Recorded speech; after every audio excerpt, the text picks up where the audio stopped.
ती जर नसती तर मी इथे नसतेच, हे मान्य करायला हरकत नाही. कारण तिने लहानपणापासून इतकं मला सपोर्ट केला, शिकवले. ती शिकलेली नाही, पण तिच्या जे बोलण्यात आणि तिच्या जे मला सपोर्ट करण्यात ते कोणीच नाही केलं आतापर्यंत.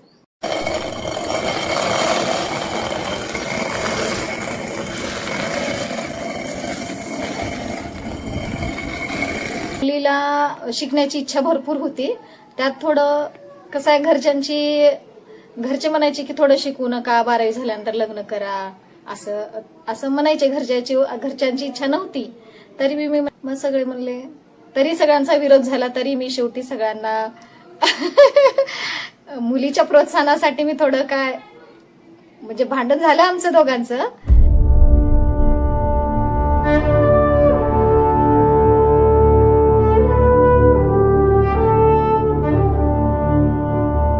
तापासारखं नॉर्मल झालेले पण आहे हे आपल्याला माहिती आहे. क्युअर करण्यासाठी लोक किती पैसा खर्च करतात हे पण आपल्याला माहिती असतं. मग मला हे मार्केटमध्ये आणून लोकांसाठी काहीतरी म्हणजे चांगलं करायचंय, जे की त्यांना अफोर्डेबल राहील, त्यांची तब्येत चांगली राहील आणि ते लवकर कमी होईल.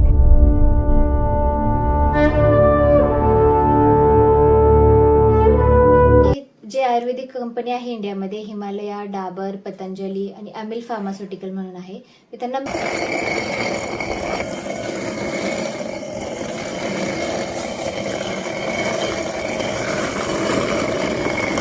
मुलीच त्याच्यामध्ये पुढे आहेत. कारण त्यांना आई वडिलांची, कुटुंबाची फार मोठी जाणीव असते. मुलगी ही वडिलांवर अतिशय प्रेम करणारी घरातली हे असते. उमरगा शहरातील एका विद्यार्थिनीची ही प्रेरणादायी यशोगाथा. मंडळी, अनेक अडचणींवर मात करत जिद्द आणि चिकाटीच्या जोरावर तिने साध्य केलंय असं काही जे ऐकून तुम्हालाही अभिमान वाटेल नक्की. शुगरसारख्या दुर्धर आजारावर आयुर्वेदिक औषध तयार करण्याचा दावा या विद्यार्थिनीनं केलाय. पाहूया NTV विशेष रिपोर्ट. ही कहाणी आहे उमरगा शहरातील छत्रपती शिवाजी महाविद्यालयातील विद्यार्थिनी प्रणिता सुधाकर पुजारी हिची. मंडळी, आजही समाजात मुलींना मुलांच्या तुलनेत कमी लेखलं जातं. हे कटू सत्य आहे.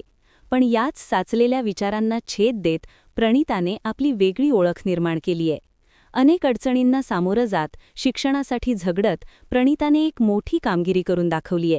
शुगर म्हणजेच साखर आजारावर आयुर्वेदिक औषध तयार केल्याचा तिचा दावा आहे. विशेष म्हणजे या औषधाचं उंदरांवर परीक्षण यशस्वी झालं असल्याची माहिती समोर येतेय. आता हे औषध सर्वसामान्यांपर्यंत पोहोचवण्यासाठी तिने देशातील आयुर्वेदिक औषध निर्मिती कंपन्यांना ऑनलाईन अर्ज देखील केले आहेत. पूर्ण शिक्षण 1ली ते 10वी भारत विद्यालय ज्युनियर कॉलेज माकणी येथे झालेलं आहे. मग नंतर आता पुढं शिक्षण घ्यावं म्हणून आम्ही परत उमरग्याला आलात. उमरग्यात आल्यानंतर मग तिचं 11वी-12वी उमरग्याला झालं. मग उमरग्यातनं परत तिला CETचे वगैरे पेपर द्यायला लावले. CETचे पेपर दिल्यानंतर मग B फार्मसीला नंबर लागला. मग B फार्मसी तिची पुण्याला झाली, त्रिनेती कॉलेज पुणे. इथं तिचं शिक्षण B फार्मसी पूर्ण झालं. नंतर मग तिचं नंतर एक परीक्षा असते. मग ती परीक्षा दिल्यानंतर तिचा नंबर M फार्मसीला नांदेड इथं लागला. आता जर पाहिलं तर ग्रामीण भागामध्ये अजूनही आपला ग्रामीण भागच मोडतो उमरगा तालुका. तर मुलीला बाहेर जाण्यासाठी परवानगी सहजासहजी दिली जात नाही. पुणे जावं, मुंबई जावं, नांदेड जावं. कसं काय म्हणजे घरातून तुम्ही मुलीला एवढं सपोर्ट केलात? काय उद्देश होता तुमच्यामध्ये? म्हणजे मुलीला शिकण्याची इच्छा भरपूर होती. त्यात थोडं कसं आहे, घरचे म्हणायचे की थोडं शिकू नका, 12वी झाल्यानंतर लग्न करा, असं म्हणायचे. घरच्यांची इच्छा नव्हती तरी मी म्हणायचे एक 2-4 वर्ष आपण शिकू द्यावं, पुढं जाऊ द्या, मुलगी शिकायची इच्छा आहे मुलीला. मग सगळे म्हणले, तरी सगळ्यांचा विरोध झाला, तरी मी शेवटी सगळ्यांना मुलीच्या प्रोत्साहनासाठी मी थोडं काय म्हणजे भांडण झालं आमचं दोघांचं. पण त्यांनी म्हणले, बरं तुझी इच्छा आहे, मुलीची इच्छा आहे तर करू दे. मग नंतर CETचे पेपर आले. मग त्यावेळेस ह्यांनाही माहित नव्हते की CETचे फॉर्म भरायचा आहे वगैरे. पण पोरांना, आजकालचे पोरं आता थोडं मोबाईल असल्यामुळं मुलांना माहितीये आणि त्यांची आवड थोडं, कारण मुलीची आवड भरपूर होती, मुलीला शिकायची इच्छा होती. मग तसंच वडीलही तरी प्राध्यापक होते, पण त्यांचा विचार असं थोडंफार कमी जास्त. आता पहिलं खेड्यातले विचार कसे असतात तुम्हालाही माहित आहे. म्हणलं जाऊ द्या. म्हणलं तरी हळूहळू मग 12वीच्या नंतर तिला शिक्षण झालं. मग मुलीची इच्छा होती की करावं. मग नंबर लागला तिचा म्हणून आम्ही घातलो. मुलीचा नंबर ज्यावेळेस सीईटीचे मार्क जास्त पडले त्यावेळेस तिचा नंबर लागल्यामुळं मग मला आता जाऊ द्या पुढं म्हणून घातलो आम्ही. आज ती शिकून एक दुर्धर आजारावर, शुगर म्हणा ज्याला आपण साखऱ्या रोग म्हणतो मराठीमध्ये, अशा आजारावर ती मेडिसिन तयार केलेली आहे आयुर्वेदिक. खरं तर याचं पूर्णपणे श्रेय हे आईला म्हणजे तुम्हालाच जायचं. कसं वाटतं तुम्हाला? आईला जातं म्हणजे कसं आहे, कारण मुलीची इच्छा, तिच्या वडिलाला शुगर असल्यामुळं तिनं ती बघत होती वडिलांचं डॉक्टरला दाखवणं, गोळ्या खाणं वगैरे. म्हणजे तिच्या मनात कधी आलं ही मलाही माहित नाही, पण मुलीला म्हणजे तिनं थोडं वाटलं की बाबा आपण काहीतरी करावं शिक्षणाच्या बाबतीत, म्हणजे पुढं चालून. आणि आता ही शुगर हे सगळं तर आता नॉर्मल झाली. मग तिनंही मला असं काय 4 वर्ष तर सांगितलेली नाही. ज्या वेळेस सांगितले त्यावेळेस आमचाही विश्वास बसला नव्हता की माझी मुलगी आता ह्याच्यावर रिसर्च करते, म्हणजे शुगरवर गोळ्या तयार करते, हे आमचा विश्वास नव्हता. आता कसं वाटतं? मी नंतर तिला प्रोत्साहित करत गेले. आज ते जवळपास म्हणजे त्या यशस्वी झाल्यातच जमा झाल्या, तर तुम्हाला कसं वाटतं? आता हे तिनं यशस्वी झाले ही आनंद तर आहेच आहे.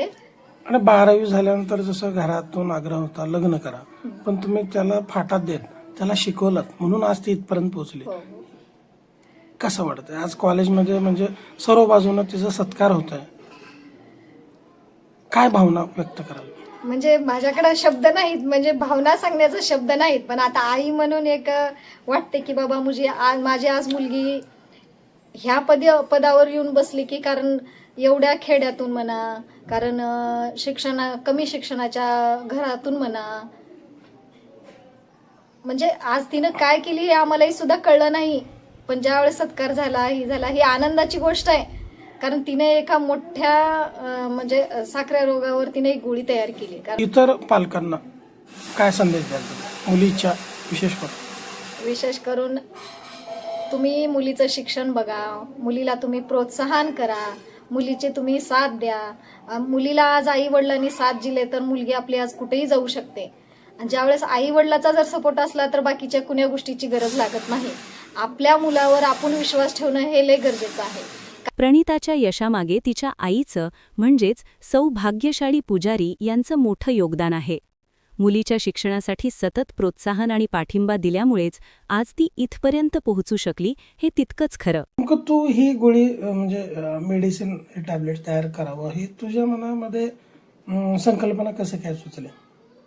मला म्हणजे रिसर्चमध्ये अगोदरपासूनच इंटरेस्ट आहे. मग जेव्हा माझ्या पप्पांना त्रास होत होता जास्त लॉकडाऊनमध्ये, बाबा की चक्कर येणं सारखं, त्यांना जेवण पण जात नव्हतं, जेवलं तरी मग त्यांची शुगर वाढायची असं होत होतं. मग ते दवाखान्यात जायचे पण काही म्हणजे असं इफेक्ट तर येतच नव्हता आणि त्यांना त्रास होत होता. मग त्यांनी काय केलं, जे म्हणजे त्यांच्या ओळखीचे होते असं डॉक्टर वगैरे होमिओपॅथिकच होते, त्यांनी काय केलं की तुम्ही हे हर्बल जे आहे पावडर होती, त्यांची टॅबलेट नव्हती, मग पावडर घेतलेलं. मग त्यांचं फक्त 1-2 महिन्यातच शुगर कमी झाली आणि चक्कर, मेन तरी त्यांची चक्कर होती ना तर ते कमी झालेली चांगली बऱ्यापैकी. जेवण पण ते व्यवस्थित करत होते आणि त्यांच्या मग ते वजन पण चांगलं वाढलेलं. मग तिथून मला लक्षात आलं की हर्बल हे जे असं आपण आहे साईड इफेक्ट्स राहणार नाहीत, लोकांना अफोर्डेबल पण राहणार आहे आणि त्यांना इफेक्ट चांगला पडेल त्यांच्या बॉडीवरती. केमिकलमध्ये थोडंसं स्वेलिंग होती, परत आहेत काहीतरी साईड इफेक्ट. मग आपण जर हर्बल केलं तर ह्या गोष्टीवर आपण मात करू शकतो. त्यामुळं मी हे तेव्हापासूनच विचार करत होते की मला काहीतरी नवीन करायचे. मी तेव्हापासून माझी जर्नी स्टार्ट केली. तेव्हापासून म्हणजे त्यावेळेस तू कितवीला होतास? मी डिग्रीला होते, फर्स्ट इयरला. अच्छा. 2019 मध्ये लागले. अच्छा. आणि रात्र दिवस कधी जायचं ते समजत पण नव्हतं, कारण मी खूप जर्नल्स, कारण आपल्याला रिसर्च करतोय तर आपल्याला काहीतरी माहिती पाहिजे. मग मी असं लगेच हे करू शकत नव्हते. मग मी रिसर्च चालू केला माझा. स्काय हब आणि पबमेड हे रिसर्च स्कॉलरचे ऍप्स आहेत. मग तिथून मी रात्र दिवस करायचे. थोडेसे पेड पण होते, पण 100-150 मी जर्नल्स बघितले होते. आणि एक जर्नल असती 50 किंवा 100 असे पेजेस असतात आणि कधी कधी 20चे पण असतात. पण ते तर आपण मग स्टडी करायचा. मग तिथून मी हे माझे स्टार्ट केलं. अशी किती जर्नल तू चाळलीस? मी 100 ते 150 मध्ये चालले. अच्छा. तिथून मग मला फक्त त्या ते म्हणजे जे 100 ते 150 जर्नल होते बघा, त्यातून मला फक्त एवढं समजलं की मी जे 3 इन्ग्रेडियंट्स मेन यूज करणार आहे फक्त त्याचं समजलं. जे बाकीचे स्टार्च आपले इन्ग्रेडियंट जे पाहिजे होते मला, बाइंडिंग एजंट म्हणा आणि हे फ्लेवरिंग वगैरे, त्याच्यासाठी मी दुसरे जर्नल्स बघितलेले. बरं, हे जे 3 एकत्रित करून जे तू औषध बनवतेस, ते 3 वस्तूंची निवड, पदार्थांची निवड का करण्यात आली? ते नेमकं पदार्थ कोणते आणि त्याचा रिझल्ट काय, यावर काय सांगू? जे 3 मेन आहेत इन्ग्रेडियंट्स, पहिला आहे कस्टर्ड ऍपल यूज, म्हणजे की आपलं सीताफळाची पानं, आणि ग्वावा यूज म्हणजे पेरूचे पानं, जामुन सीड म्हणजे जे जांभूळ असतं आपलं त्याचे बी, ह्या तिघांची पावडर आहे. आणि हे तिघच मी का निवडले, कारण हे जे 2 आहेत बाकीचे, आपलं सीताफळ आणि पेरू, हे आपल्याला पहिलंच दाखवतायत की अँटी डायबेटिक प्रॉपर्टी आहे त्यांच्यामध्ये पानामध्ये. बाकीचे पानं जास्त इफेक्टिव्ह आहेत. आणि फक्त ते अँटी डायबेटिकच म्हणून नाही, आपल्याला अँटी मायक्रोबियल, अँटी इन्फ्लॅमेटरी आणि इन्फ्लॅमेटरी म्हणजे कसं सांगते तुम्हाला. इन्फ्लॅमेटरी म्हणजे आपल्याला काहीतरी इन्फ्लॅमेशन झाले, का सूज आले, काय झालं तर त्याच्यावरती पण ते इफेक्ट करतं. आणि तुमचे जे आपलं पोटातलं असतं सगळंच जे प्रोसेस असते एडीएमई, त्याला चांगलं आहे हे 2. आणि जांभूळ आता हे 3 कॉम्बिनेशन मध्ये कुठेच नाही. मग मी जांभूळ का ऍड केलं, कारण त्याचे जे बी असतात, बी मध्ये पण ते फक्त अँटी डायबेटिक आहे. मग जर ह्या 3चं कॉम्बिनेशन केलं तर लवकर डायबिटीज कमी होण्याचे खूप चान्सेस असतात. त्यामुळे मी हे 3 ऍड केलेलं एकत्र. त्याचं परीक्षण वगैरे कुठं काय झालं, त्याबद्दल काय सांगू? ह्याचं मी ॲस्टर अनालिटिकल रिसर्च सेंटर आहे पुण्याला, त्या लॅबमध्ये मी एक्स्ट्रॅक्शनसाठी मायक्रोबियल टेस्ट, म्हणजे काही इम्प्युरिटीज तर नाहीत माझ्या टॅबलेटमध्ये ते, आणि माईसवरती म्हणजे उंदरावरती टेस्ट करण्यासाठी मी त्यांना दिलेलं. त्याचा रिझल्ट? हा, त्याचा रिझल्ट आहे. नाही, काय आलं त्याचा रिझल्ट? काय आला त्याचा रिझल्ट? म्हणजे पास आहे. मायक्रोबियल बघितलं तर मायक्रोब्स प्रेझेंट नाही त्याच्यामध्ये, आणि जे माईसवरती बघितलं तर 21 दिवसामध्ये त्यांची डायबिटीज कमी झाली होती. अच्छा, उंदरावरती. बरं, आता पुढील तुझी काय दिशा काय असणार आहे आता, ह्या पुढची स्टेप काय? मला म्हणजे हे मार्केटमध्ये आणायचंय, म्हणजे ज्यासाठी की लोकांना, आपल्याला माहिती आहे इंडियामध्ये 6 पैकी 5 जणांना आहेच, आणि हे असं तापासारखं नॉर्मल झालेलं आहे, पण आहे हे आपल्याला माहिती आहे. क्युअर करण्यासाठी लोक किती पैसा खर्च करतात हे पण आपल्याला माहिती असतं. मग मला हे मार्केटमध्ये आणून लोकांसाठी काहीतरी म्हणजे चांगलं करायचंय, जे की त्यांना अफोर्डेबल राहील, त्यांची तब्येत चांगली राहील आणि ते लवकर कमी होईल. ही जे आयुर्वेदिक कंपनी आहे इंडियामध्ये, हिमालया, डाबर, पतंजली आणि अमिल फार्मास्युटिकल म्हणून आहे, मी त्यांना मेल केलेला, तर हिमालयामधून तिकीट नंबर वगैरे आलेले मला, ते 3-4 दिवसांनी कॉन्टॅक्ट करणार. यशाचं क्रेडिट कोणाला देशील? हे पूर्ण क्रेडिट माझ्या आईलाच देईल. काय रिझन? कारण ती जर नसती तर मी इथे नसतेच, हे मान्य करायला हरकत नाही. कारण तिने लहानपणापासून इतकं मला सपोर्ट केला, शिकवलंय. ती शिकलेली नाही, पण तिच्या जे बोलण्यात आणि तिच्या जे मला सपोर्ट करण्यात ते कोणीच नाही केलं आतापर्यंत. मी करू शकणार नाही, कारण तिचा माझा पूर्ण विश्वास माझ्यावर ठेवती ती, की माझी पोरगी काहीतरी करून दाखवणार म्हणजे दाखवणार. प्रणिताचं शिक्षण उमरगा तालुक्यातील भारत शिक्षण संस्थेत 12वी पर्यंत झालं. त्यानंतर पुण्यात बी फार्मसी आणि नांदेड येथे एम फार्मसी पूर्ण केलं. सध्या ती पुण्यातील MIT येथे PhD करत आहे. वडिलांना शुगरचा त्रास होत असल्यामुळे त्यांच्या उपचारासाठी सुरू असलेल्या धावपाईचा अनुभव घेत प्रणिताने ठरवलं या आजारावर प्रभावी आणि परवडणारा उपाय शोधायचा, आणि त्यातूनच जन्म झाला या आयुर्वेदिक औषधाचा. प्रणिताच्या या यशाबद्दल आज दिनांक 11 एप्रिल रोजी छत्रपती शिवाजी महाविद्यालयात तिचा आणि तिच्या आईचा मान्यवरांच्या हस्ते सत्कार करण्यात आला. यावेळी प्राचार्य संजय अस्वले, प्राध्यापक विनोद देवरकर, शैलेश महामुनी, प्राचार्य इंगळे आणि इतर मान्यवर उपस्थित होते. ग्रामीण भागामध्ये आपल्या विद्यार्थी किंवा विद्यार्थिनी असतील, मुलांनी केवळ अभ्यासामध्ये तो एखाद्या कोर्सला प्रवेश घेतो आणि अभ्यास करतो, पण त्या अभ्यासाबरोबर सामाजिक समस्येची जाणीव होणं गरजेचं असते. तिच्या वडिलांना डायबिटीस होतं, त्याची तिला जाणीव झाली, आणि त्या जाणीवेतून तिनं ज्यावेळेला फार्मामध्ये ॲडमिशन घेतलं आणि फार्मामध्ये बी फार्मा आणि एम फार्मा केलं, आणि त्यामधून तिला जाणीव झाली की आपल्याला या डायबिटीस जो आता सध्या असलेला संपूर्ण मानवजातीला लागलेला एक मोठा आजार आहे तसं पाहिलं तर, आणि कॅन्सरही आहे. या दोन्ही याच्यावर तिचं संशोधन तिनं सुरू केलेलं आहे, आणि तिनं प्रायमरी संशोधन अतिशय चांगलं केलेलं आहे. MITच्या लॅबमध्ये, ॲस्टरच्या लॅबमध्ये तिनं तिचं ते सॅम्पल पाठवलेलं आहे आणि त्यांनी मान्य केलेलं आहे. आयुष मंत्रालयाची परवानगीसुद्धा तिला मिळत आहे. आणि ती जे आता दिलेलं जे हे आहे ते पूर्ण आयुर्वेदिक आहे. त्याचे कोणतेही साईड इफेक्ट होत नाहीत. एक 2-3 अगदी जे आपण नेहमी खाणारं जांभूळ असतं, आपल्याला परिचित असलेलं जांभूळ आहे, पेरू आहे, सीताफळ आहे, यांचे बिये किंवा पानापासून बनवलेलं ते आहे. त्याच्यामध्ये अतिशय चांगल्या पद्धतीची कंटेंट आहेत आणि त्यामुळं एक चांगल्या पद्धतीचा उपाय आपल्या सर्व या मानवजातीला मिळेल आणि त्याचं श्रेय हे आमच्या भारत शिक्षण संस्थेला आणि आमच्या ह्या विद्यार्थिनींच्या माध्यमातून आम्हालाही मिळतं आहे. याचा अभिमान आम्हाला आहे. म्हणून आज आम्ही तिथं इथं सध्या आम्ही या आता अलीकडच्या कालावधीमध्ये आम्ही आमच्या महाविद्यालयामध्ये R&D युनिट आहे, इन्क्युबेशन सेंटर आहे.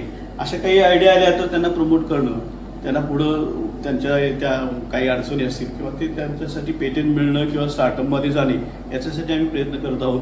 सगळ्या क्षेत्रामध्ये आम्ही प्रयत्न करतो. त्यामुळं आजकाल ही गरज आहे की या AIच्या क्षेत्रामध्ये किंवा या आपण जे काही स्टार्टअप आहे किंवा इन्क्युबेशन आहे, ही जी आता संकल्पना आलेल्या आहेत, या संकल्पना शिक्षण क्षेत्रामध्ये नवीन संकल्पना आलेल्या आहेत आणि त्याला प्रमोशन आम्ही करत असल्यामुळे असे अनेक विद्यार्थी आमच्याकडून पुढे जातात.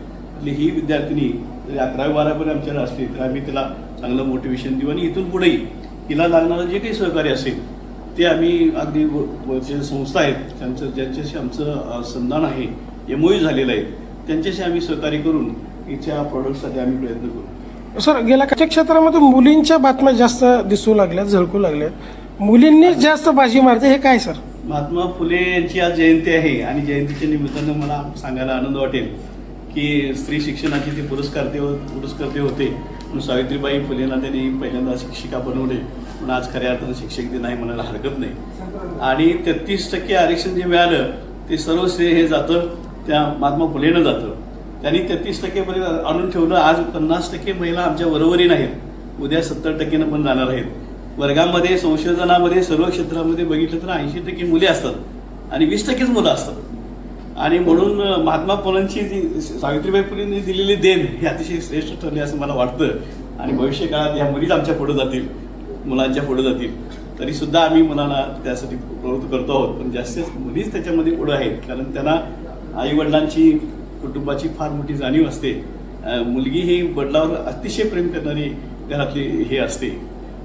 नक्कीच जिद्द, मेहनत आणि आईच्या पाठिंब्यामुळे प्रणिताने साध्य केलेलं हे यश इतर मुलींसाठी प्रेरणादायी ठरतंय. अशाच सकारात्मक बातम्यांसाठी पाहत रहा NTV न्यूज मराठी वृत्तवाहिनी. आणि आजच्या या कहाणीतील प्रणितीची जिद्द व तिच्या आईचं आपल्या मुलीला उच्च शिक्षित बनवण्यासाठी समाजाशी झालेली वैचारिक झुंज यावर तुमच्या प्रतिक्रिया नक्की कमेंट्स करा. प्रतिनिधी सचिन बिद्री, उमरगा, धाराशिव.